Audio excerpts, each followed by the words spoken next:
Malade pendant 1 an sans savoir pourquoi et sans traitement approprié, clouée dans un fauteuil, hospitalisée 8 fois, Isabelle souffrait de la maladie de Lyme. Pourtant, les tests étaient négatifs. Elle a dû faire passer son dossier pour celui d'une chienne pour être enfin diagnostiquée.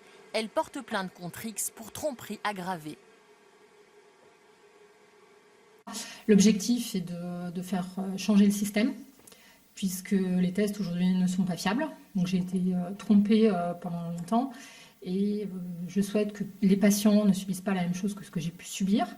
Le test ELISA, imposé en médecine humaine, recherche seulement les anticorps contre la Borrelia, la bactérie responsable de la maladie de Lyme. Les spécialistes préconisent d'autres tests plus fiables.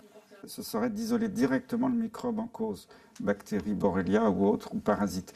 On peut le faire par l'amplification des gènes de la bactérie, une technique qu'on appelle la PCR, qui est faite en routine dans certains laboratoires vétérinaires pour les animaux. On pourrait le faire immédiatement chez l'homme. Malheureusement, les laboratoires de biologie humaine ont jusqu'à présent toujours refusé de développer ce type de test. Résultat, 30 000 personnes seulement diagnostiquées chaque année en France, contre 1 million en Allemagne. Vous vous doutez bien qu'il n'y a pas 30 fois plus de forêts en Allemagne qu'en France, qu'il n'y a en réalité certainement pas 30 fois plus de malades.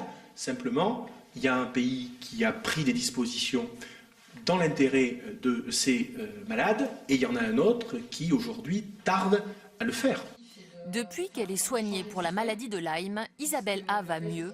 En 3 mois d'antibiotiques seulement, elle est sortie de son fauteuil roulant. Je souhaite que les patients ne subissent pas la même chose que ce que j'ai pu subir.